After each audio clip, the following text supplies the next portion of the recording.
Hey everyone, this is Rochelle with Losing It on Keto, and I've got a quick video for you. Sorry I still have laryngitis, but I did some tests and some experiments, and I wanted to bring those to you because this is another one I am super excited about because I have solved a problem that I've been trying to solve for a very long time, along the similar lines of trying to find a gravy made out of protein, which I recently solved, which was a multi-year endeavor. And this is something similar.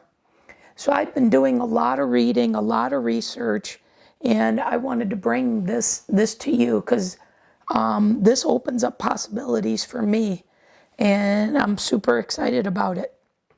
So I did a video recently that showed you all my variations of protein Jello from the standpoint of does the type of protein that one uses change? And while the texture is slightly different, I found that the protein Jello recipe is pretty accommodating to any protein powder one wants to use. So it's fantastic. And then I believe I noted, and if I didn't, then I will now, that in the protein Jello recipe, there was a note that said if you wanted it to be a little less jiggly, to go with slightly less gelatin. So the full recipe of 90 grams, I think I had cut it in half, but the full recipe called for 2 tablespoons. So with 90 grams of protein powder, it was saying 2 tablespoons of gelatin. And then it said to go down to 1.5 tablespoons if you wanted it to be less jiggly. So translating that, if you cut the recipe in half and say used 45 grams of protein powder, then you would either use 1 tablespoon of gelatin if you wanted it more firm, or 3/4 tablespoon if you wanted it a little less jiggly. And so this one here, this chocolate one that I have here, is one in which I did that. And yes, but I did do that, and yes, it is less jiggly, but I didn't know if less jiggly meant more like a pudding. And in my research, I've also found suggestions that, sorry, I bumped the camera, I keep doing that in my latest videos, sorry for that. I also found that a suggestion to use a hand mixer to mix it. So I tried to do that.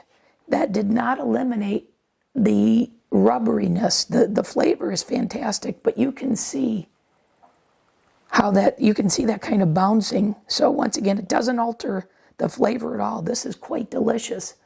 But if I want a certain recipe, like for example, I'm contemplating making a poke cake for my birthday cake. Well, this certainly would not fill the bill. Okay?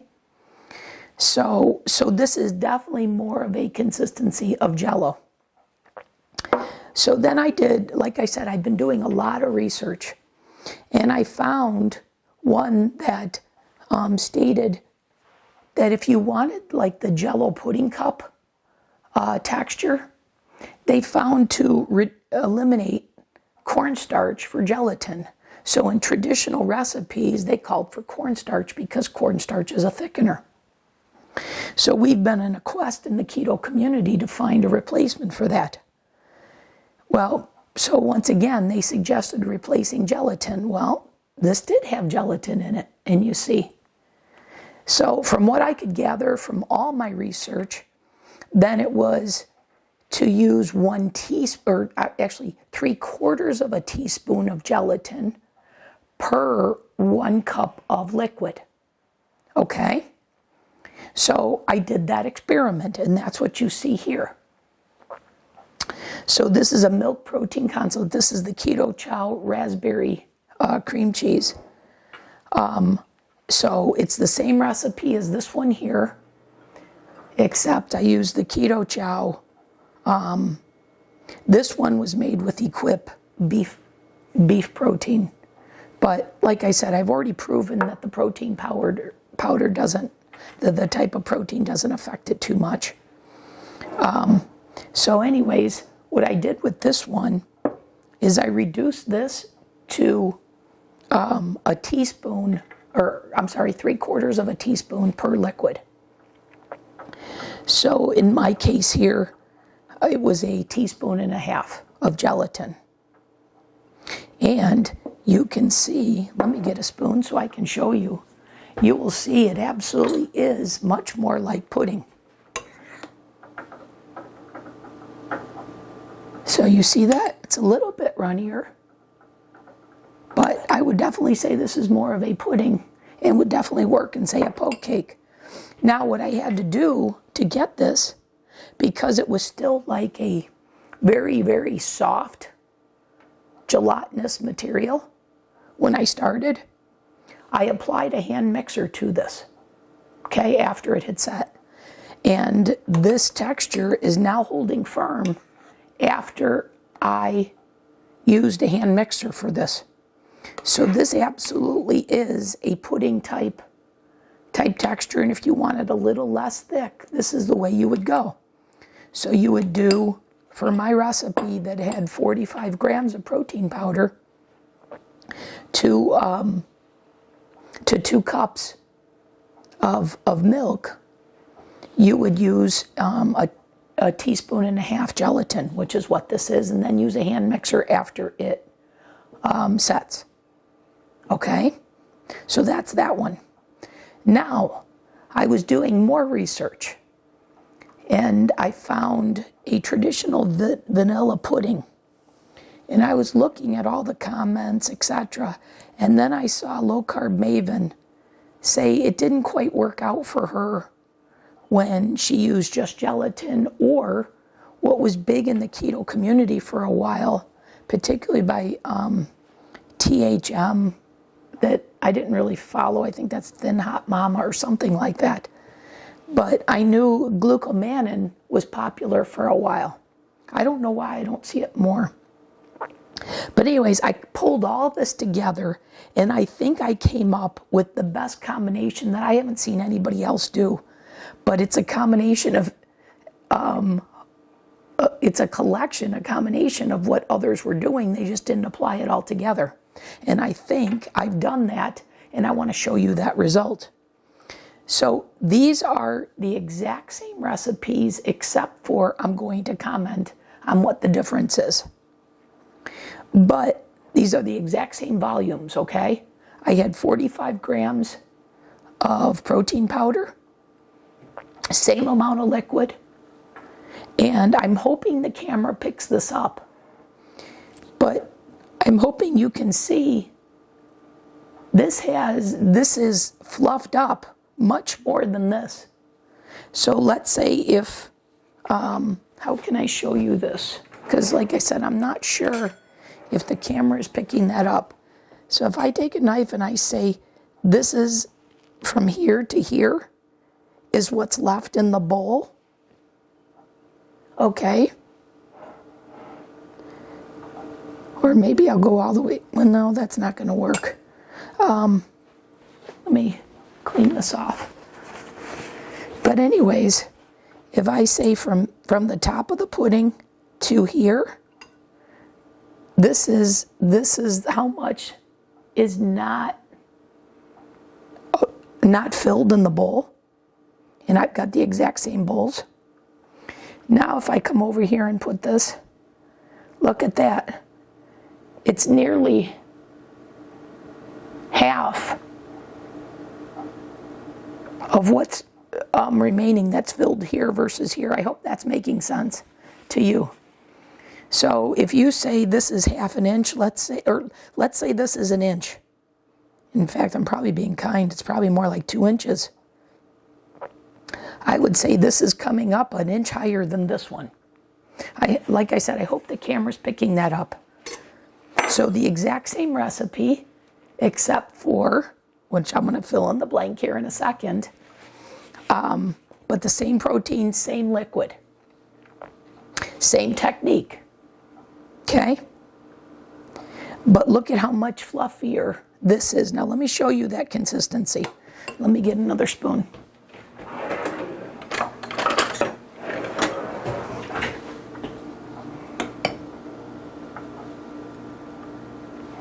Let me turn my hand so you can see this.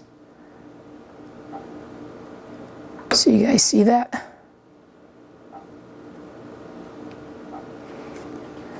Okay. So this is thicker if you so choose it to be. So depending upon what need you have, you've got options here. So if you want a Jello, I've shown you how to do the Jello. Okay, and that's covered in my various protein Jello versions. And then if you want that Jello to be a little less jiggly, I've shared that with you. Now, if you want more of a pudding, you can decide how liquidy you want that pudding. Okay, so what is the difference between these two if I say they're the same protein, same liquid? So they have the same amount of gelatin. I use 3/4 of a teaspoon per 1 cup, and because it has 2 cups of milk, that's 1.5 teaspoons of gelatin, done the exact same way. But what this has that this doesn't, this has 3/4 of a teaspoon of glucomannan powder and 1/4 teaspoon of tarragon. And what I did is I'm using the exact same recipe as what I made here with the protein Jello, just changing the amount of gelatin and then adding some additional thickeners. So in this one, I added the glucomannan powder and the tarragon to the protein powder first in the saucepan. Okay, and then I added the 1 3/4 cups of milk to this to heat it until it starts to bubble. And in the separate bowl, I had the remaining 1/4 milk with the 1.5 teaspoons of gelatin blooming. And then when it starts to bubble, then I pour the hot liquid in, and then I set it in the refrigerator, just like you saw with the protein Jello. So the only difference is how much gelatin is being used. Okay, so these two have the same amount of gelatin. This one has more. And then the addition of the 3/4 teaspoon of glucomannan powder and the 1/4 teaspoon. So there's an extra teaspoon of thickeners in here, not per liquid. That's 3/4 of a teaspoon, the glucomannan, and 1/4 teaspoon of the tarragon for 2 cups of liquid. Okay? So I hope you got that. I'll write that up. I'll post it on the screen, and maybe I'll put it even in the description of the video. But I did, while I had this, even though I don't have much of a voice, I did want to come on camera and show you the results of my experiment.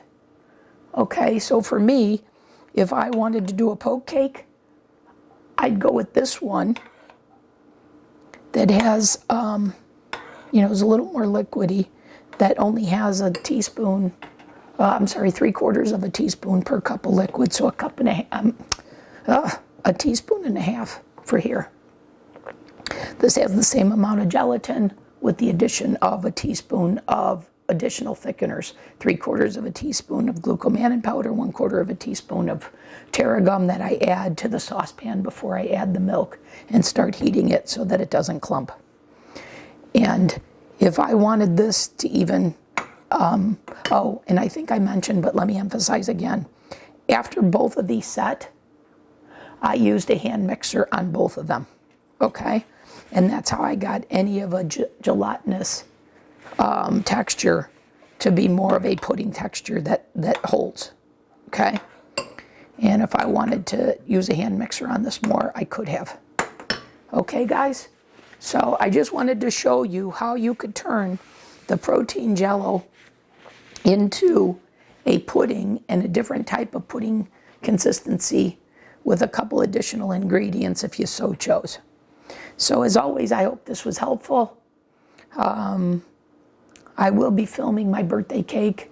I changed from a chocolate one. I'm planning on on maybe doing a banana poke cake now that I figured this out. And this is why I did it. I wanted to see if I could get the keto chow to be a little more liquidy, and now that I did, and I used the raspberry cheesecake because it's not my favorite, so if this didn't turn out, I wouldn't be upset. So now I know I can do this with the banana one. And so anyways, I'm planning a banana poke cake for my birthday cake. So guys, there you go. Hopefully this was helpful. Like I said, I'll post the recipes for the various types of puddings on the screen as always, and maybe in the description. Okay, so that'll do it for this video. You'll hear from me in the next one. Hopefully you'll fully hear from me in the next one. All right, thanks for watching.